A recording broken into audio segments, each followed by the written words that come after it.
நீ 8000 ரூபாய் கூப்பன் வந்து எல்லாருக்கும் தமிழ்நாட்டில் சூப்பர் ஹிட். அது சூப்பர் ஸ்டார்னு அவர் சொன்னார். அது மாதிரி சூப்பர் ஸ்டார் தேர்தல் அறிக்கை அதை வந்து ஒன்றுமே பண்ண முடியாது. ஜெயிச்ச வந்து முதல் கையெழுத்தானயமா அதுவாக கூட இருக்கலாம்.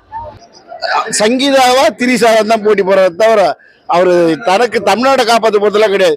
ஏசி காரில் உட்காந்து அக்கா அண்ணி திரிசா கூட சுத்துற, ஏற்கனவே பெரிய அண்ணியை வெளியே தள்ளிட்டு சின்ன அண்ணியோட சுத்துற. சந்திரசேகரையே வந்து ஓரங்கட்டி கடன் கொடுத்துக்கிறாரு. அப்பா வந்து பிள்ளைக்கு கடன் கட்சி தலைவர் யாரா பாத்தீங்களா, நடிகரை பாத்துறீங்களா? பிரச்சார கூட்டத்துல வந்து கமல் சார் வந்து கருப்பு சட்டையில போனாரு. ஆமா, அது வந்து பவுன்சர் வராருன்ற மாதிரிலாம் நிறைய பேர் ரோல் பண்ணாங்க. அது எப்படி நான் பாக்குறேன்? அது சொல்றவங்க 1000 சொல்லுவோம். பவுன்சருக்கு சஃபாரி ட்ரெஸ் அது. பாதுகாப்புல போதைப் பொருள் கலாச்சாரம்லாம் சொல்றாங்க. நீங்க என்ன நினைக்கிறீங்க? மணிப்பூர்ல தினமும் ஒரு இன்னைக்கு காலையில டிவி பாத்தீங்களா கலவரம் நடக்குதுல்ல மணிப்பூர்ல. அங்க யார் ஆட்சி ஆள்றது? பிஜேபி. அப்ப சொல்றது யாரு?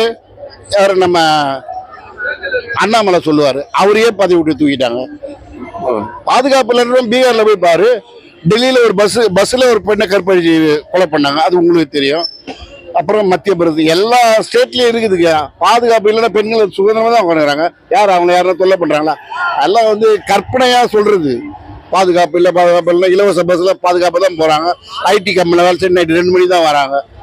கற்பனையே கனவுனா ஒரு ரோட்ல ஒருத்தர் தப்பு பண்றாங்க, நாட்டையே நம்ம தப்புன்னு சொல்ல முடியாது.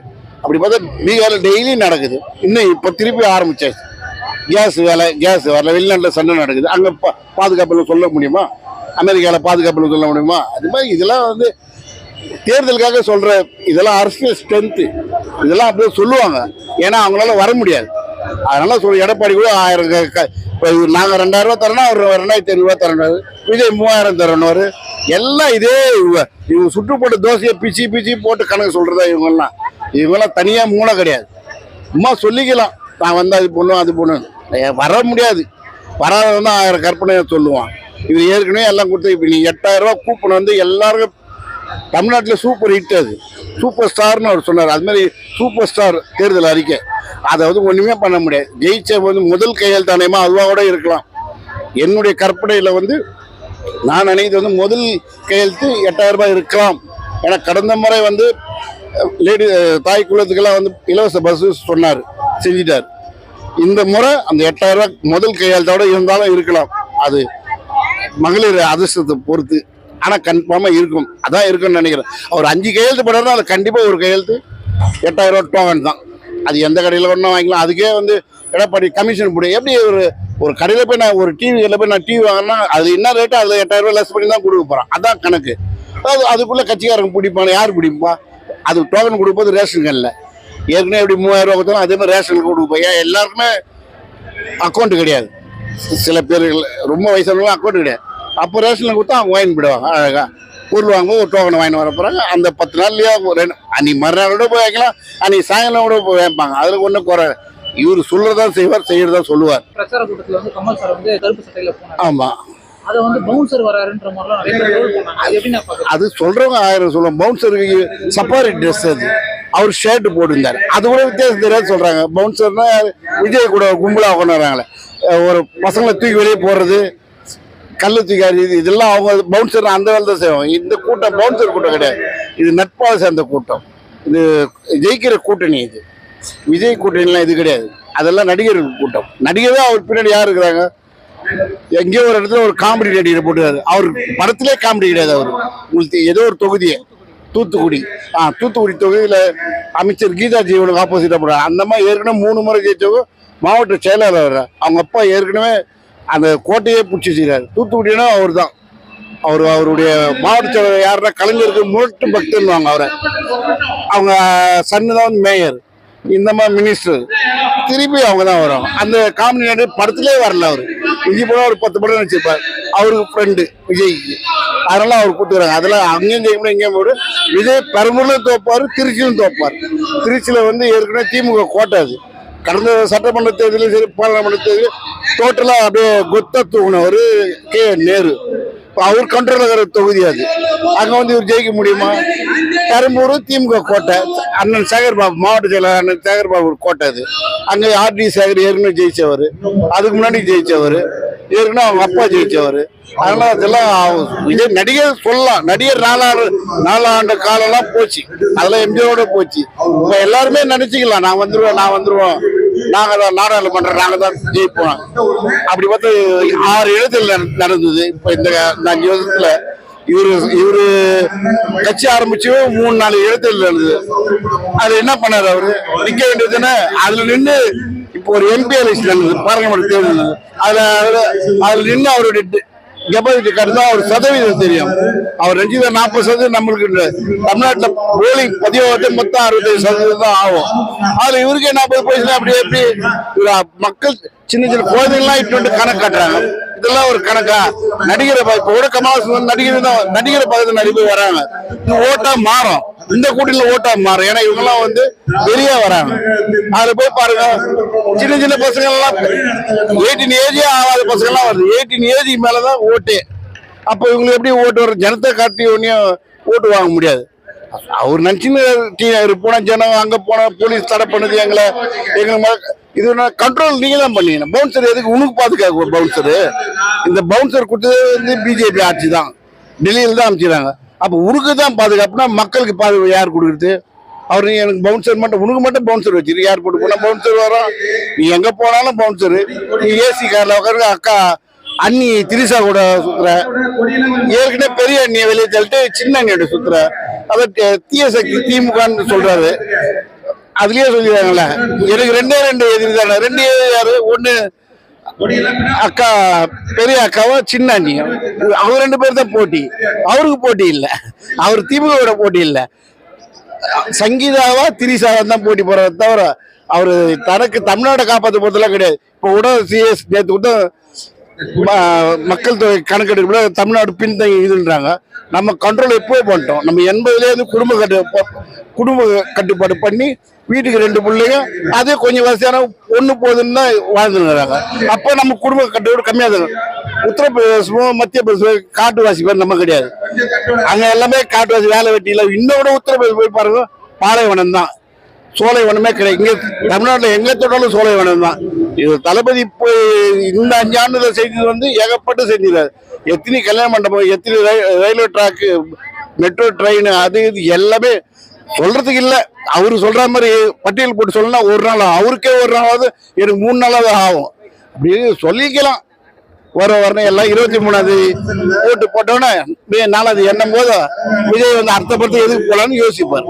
எச்சி வினோத்திட்ட கதை கேட்கிறாரு, லோகேஷ் கனகராஜ் லியோ 2 கதை கேட்கிறாரு. இந்த படமே வருதா பாருங்க. ஏற்கனவே விஜய் உதயான்னு ஒரு படம் இதே பிரச்சனை கட்டாய் போயிடுச்சு. அந்த படம் இதா அப்போ யூடியூப் காலம் கிடையாது, டிவி சேனல்லாம் கிடையாது. இப்ப எல்லாரும் வந்துடுச்சு. இப்ப இதுல போய் அந்த படம் முக்காவது பார்த்துட்டாங்க. அவரு மட்டும் ஒழிப்பாரு. ஆனா டிக்கெட் 3000 ரூபாய் ஒழிப்பாரு. அவரு ஊழல் ஒழிக்கிறது 100 ரூபாய்க்கு டிக்கெட் கொடுக்கணும், இல்ல 150 ரூபாய் கொடுக்கணும். அவர் மட்டும் 3000 வாங்கணுமா? நாங்களாம் 3000 வாங்கணுமா? ஆனா அவர் ஊழல் ஒழிப்பாரு. பெண்களுக்கு நான் இலவசமா கொடுப்பேன், இதை கொடுப்பாரு. எல்லாமே ஏற்கனவே சொன்னதுதான், எங்க தலைவர் சொன்னதுதான். அவரு அப்படியே பேரை மாத்தி சொல்றாரு. இவங்க அண்ணாமலை பில்டிங் கட்டி தராங்க, ஹவுசிங் போர்டு, அதான் அண்ணாமலை திட்டம். நானும் கட்டி தருவேன். மீனவர்களுக்கு இவங்க 12,000 ரூபாய் போடுறேன்னு சொல்லியாச்சு. நானும் போடுவேன். அதுக்கு வேற பேருக்கு பஞ்சம் இல்லை. எல்லாம் பேரை மாத்தி போட்டு விட்டுறாங்க. ஏன் திரிசா பேர்ல ஒரு நல்லவாரி அமைச்சு திரிசா கல்யாணம் அவர்கள் வாங்க கூட வேண்டியது தானே? இல்ல அக்கா மேடம் சங்கீதா அவங்க பேர்ல ஒரு சந்திரசேகரையே ஓரங்கட்டி கடன் கொடுத்துக்கிறாரு. அப்பா பிள்ளைக்கு கடன் கட்சி தலைவர் யாரா பாத்தீங்களா? நடிகரை பாத்துறீங்களா? அம்மாவுக்கு கடன், அம்மாவுக்கு 8 லட்சமா, அப்பாவுக்கு 6 கோடியா.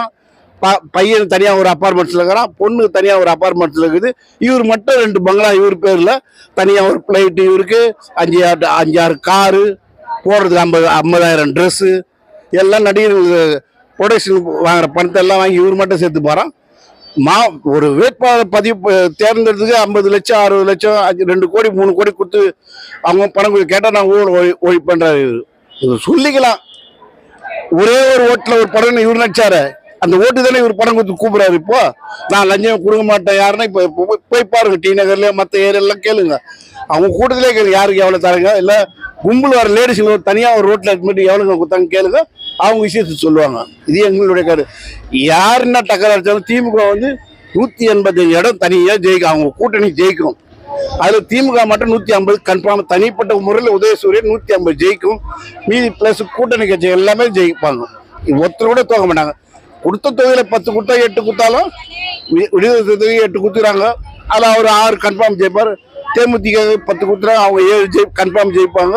கம்யூனிஸ்ட் எல்லாமே ஜெயிப்பாங்க, யாரும் தோத்து போக மாட்டாங்க. இவரு மட்டும் தோத்து, இவரு 2 தொகையிலையும் டெபாசிட் இழப்பார். இது எங்களுடைய கருத்து. ஆனா வந்து மக்கள் நீதி மையத்துல இருந்து யாருமே நிக்கல அப்படின்றது வந்து ஒரு பேச்சா இல்ல, அது வந்து ஒருத்தர் விட்டு கொடுத்து போனாலும் கெட்டு போக மாட்டாங்க. அது பழமை, விட்டு கொடுத்தாலும் கெட்டு போக மாட்டாங்க. அவர் ஆதரவு சொல்றாரு. அவரு இவரை விட பெரிய உச்ச நடிகர். இவர் தான் உச்சன்றாரு. இவர் 50 வருஷம் நடிச்சுக்கிறாரு தலைவர். எங்க தலைவர் 50 வருஷம் நடிச்சுக்கிறாரு. அதனால வந்து சீட்டு கொடுக்கலன்றதுக்காக அதெல்லாம் சொல்லுவேன். அந்த கூட்டணி 28 கட்சி கூட்டணி, 28 கட்சி எவ்வளவுதான் பிரிச்சு கொடுப்பாங்க. ஒரு பெரிய கட்சிக்கு பெரிய தொகை வேணும், சின்ன கட்சிக்கு ஆட்சி அமைக்கிற அளவுக்கு அவங்களுக்கு தொகை வேணும். மற்றபடி கூட்டணி என்ன கொடுமோ அது மரியாதை கொடுத்துக்கிறாங்க. இந்த மாதிரி மரியாதை கொடுத்து 10 வருஷம் 5 வருஷமா ஒரே கூட்டணியோட பயணிச்சுக்கிறாங்கன்னா அது பெரிய ரெக்கார்டு. அது இந்தியாவிலேயே கிடையாது, ஏன் அமெரிக்காவில் கூட கிடையாது. அமெரிக்காலேயே வந்து அவரு இப்போ இருக்கிற ரெனால்டு அவருக்கே 2 வருஷம் தான் கேரண்டி, 2 வருஷம் தான் ஜனாதிபதி அவர். ஆனால் இங்கே அப்படி இல்லை, 5 வருஷங்கிறாங்க. இவர் 10 வருஷமா கூட்டணி ஒன்றா அரவணைச்சு போகிற அக்கா கேப்டனுடைய கட்சியும் சேர்ந்துக்குது. அவங்களும் நல்ல மரியாதை. இப்போ 3வது பெரிய கட்சி அதான் காங்கிரஸுக்கு அப்புறம். அதனால் வந்து மரியாதை கொடுத்து நல்லா அழகாக பண்ணுறாரு. கமல்ஹாசன் வந்து தியாக உள்ளத்தோட, எங்கள் தலைவர் கமல்ஹாசன் வந்து தியாக உள்ளத்தோட நான் பிரச்சாரம் பண்ண அவரே சொல்லிட்டார். அவர் ஒன்றும் ஏமாத்தில் யாரும் அவரை தொந்தரவு பண்ணல. நீங்கள் கேட்டு வாங்கினா அவங்க தொண்டர்களும் அவங்க கட்சி மாவட்ட செயலாளர்களும் அவங்க எல்லாம் சேர்ந்து எடுத்த முடிவு தான் நம்ம பிரச்சாரம் பண்ணலாம். அடுத்து 6 டிசம்பர் மாதம் உள்ளாட்சி தேர்தல் இருக்குது. அதில் வாங்கிக்க 2 மேயர் என்ன இப்போ ஜெயிச்சா கொடுக்க தான் போகிறாங்க. கவுன்சிலர் இருக்குது. எல்லாமே பணம் பண்ணுற அளவுக்கு எல்லா வசதியாக தான் இருக்குது. இது எம்எல்ஏ தான் போகணும் வரணும் கிடையாது. இன்னொன்று அவரு ஏற்கனவே நிற்க மாட்டேன்ட்டார். கட்சி நிற்கனாரு, கட்சி சீட்டு பிரச்சனை தான். நான் சொன்ன மாதிரி பெரிய கட்சிக்கு ஒரு பெரிய தொகை இருந்தால் தான் அவங்க நிற்க முடியும், பெரிய எண்ணிக்கையில் நிற்கணும். சின்ன கட்சிகளும் என்ன கொடுக்கணுமோ அது கொடுக்கணும். எல்லாருக்கும் கொடுத்து நல்ல மரியாதை வச்சுக்கிறாரு. காலங்காலம் கிட்டத்தட்ட 50-60 வருஷமா இருக்குது முஸ்லீம் லீக்கு ஐயா காதர் மொய்தீன். அவர் என்ன சொன்னார், எங்களுக்கு சீட்டு கம்மியோ ஜாஸ்தியோ இன்னைக்கே இருப்போம் நாளைக்கே இருப்பேன்ட்டார். அதனால் நேற்று என்ற நிலைமை அவருக்கு தொடர்ந்து இருந்துனேங்கிற. அதனால் அது இந்த கூட்டணியில் வந்து அந்த பாகுபாடு கிடையாது. ஒருத்தர் விட்டு கொடுத்தனால ஒன்றும் இல்லை. அப்படி பார்த்தா அவர் விட்டு கொடுத்தா இன்னைக்கு மீட்டிங்கை அட்டன் பண்ண மாட்டார். அவரை யாரும் ஏமாத்தலை. அவருக்கும் பேசி எல்லாம் முடிவு அதிக காலத்தில் அனைத்து கட்சிகளையும் தேதி வாரி எல்லாரும் கூப்பிட்டு எல்லாம் முடிவு பண்ணிட்டாங்க. அதனால அவர் விட்டு கொடுத்து போனாலும் அவர் விட்டு கொடுத்து போயிடாரு பெருமையை. அதான் நம்ம அவர்ன்றது. அவர் வந்து எதுக்கு நம்ம அவர் சொல்கிறோமோ விட்டு கொடுத்து பெருமையை காப்பாற்றினார் அவர்.